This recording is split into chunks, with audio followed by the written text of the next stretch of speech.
Hi, இன்னைக்கு வந்துட்டு தேர்ஸ்டேவோடைய morning routine பார்க்கலாம். இன்னைக்கு வந்து ஹஸ்பண்டோட லஞ்சுக்கு கீரையும் அப்புறம் வந்து அவரைக்காய் பொரியலும் தான் வந்து பண்ணியிருந்தேன். கீரைக்கு வந்து கொஞ்சமாக பருப்பு போட்டுட்டு வெங்காயம், தக்காளி, பச்சை மிளகாய், புளி, பூண்டு இது எல்லாமே சேர்த்து ஒன்றாவே வந்து வேக வச்சுருவேன். அதுக்கப்புறமா வந்து மிக்சியில் வந்து ஒரே ஒரு ஓட்டு மட்டும் ஓட்டி எடுத்துட்டோம் அப்படின்னா கீரை வந்து தாளிச்சு கொட்டணும் அப்படின்னா ரெடி ஆகிடும். நான் வந்து சட்டி யூஸ் பண்ணுறதில்ல இருந்தது, பட் அது உடஞ்சதுலேருந்தே நான் மிக்சியில் மட்டும் லேசாக ஒரே ஒரு பல்ஸ் மட்டும் கொடுத்து எடுத்துப்பேன். அண்டு நான் இது சமைச்சிட்ருக்க அந்த கேப்லேயே எழில் வந்து எழுந்து வந்துட்டார். எழுந்ததும் நேராக என்கிட்ட தான் வருவான்.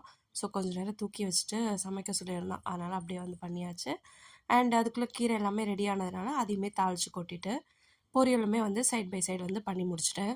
இந்த வீடியோ வந்து தேர்ஸ்டே எடுத்தது. நான் வாய்ஸ் கொடுக்கறது வந்து சண்டே. சாட்டர்டே சண்டே 2 நாளுமே நல்ல மழை காற்று. ஸோ எனக்கு கொஞ்சம் வந்து கோல்ட் ஆயிருக்கு. அன்னைக்கு டேவோடைய ரொட்டீனுமே எடுத்து வச்சிருக்கேன். பேக் டு பேக் நம்மளோட சேனலில் வரும். இந்த ஹீட் பேக் வந்து மீஷோவில் தான் வாங்கியிருந்தேன். சூப்பராக இருந்தது குவாலிட்டி வைஸ். நெக்ஸ்ட் வீடியோவில் பார்க்கலாம்.